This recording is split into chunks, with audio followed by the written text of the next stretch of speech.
One of your mantras is, if you want to look like an athlete, train like an athlete. And I think that's something really special that sets aside what you do from what a lot of other very well qualified people do.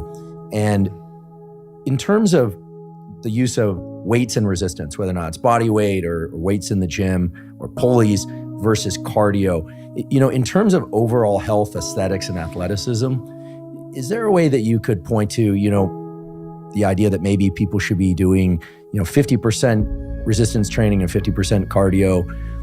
Maybe it's 70-30, maybe it's 30-70. And here I'm talking about the typical person who would like to maintain or maybe even add some muscle mass, probably in particular areas for most people, as opposed to just overall mass, although we'll talk about that later. And people who want to maintain a relatively low body fat percentage and be in good cardiovascular health. What's the sort of contour of a basic program that anybody could think about as a starting place?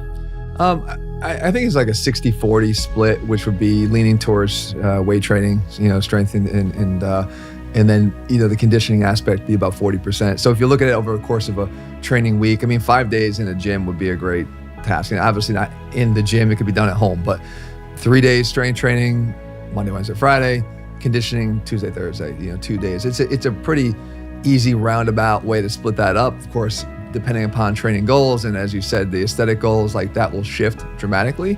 But if you want to see the benefits of both, that's probably the effective dose for strength training and the effective dose for conditioning at the bare minimum level. Again, being a much better performer conditioning wise, you're going to want to do more than that.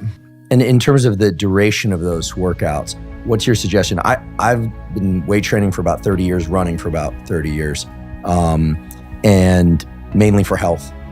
And have found that if I work hard in the gym or at resistance training for more than 60 minutes or so, it's very hard for me to recover. I start getting colds, I start getting weaker from workout to workout.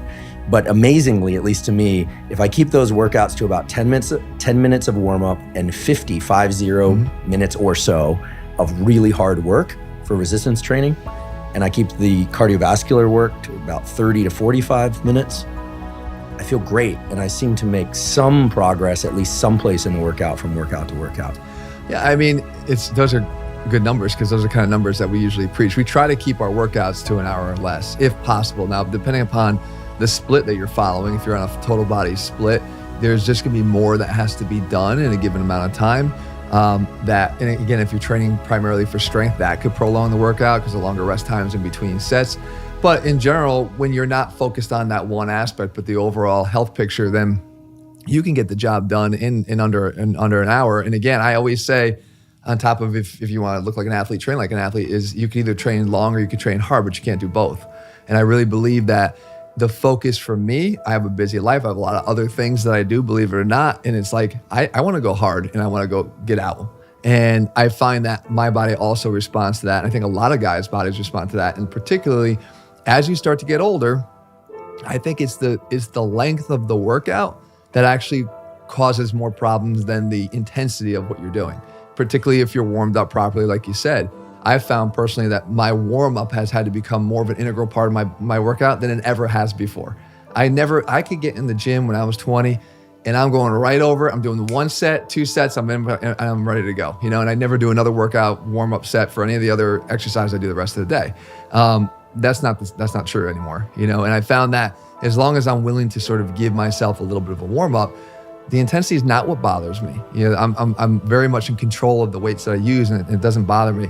But if I start to go pretty long, I start to feel achy or I start to have problems. So again, depending upon age, that also plays a factor in the length. But again, I think everybody can achieve on a standard program, can achieve the results that they want within an hour.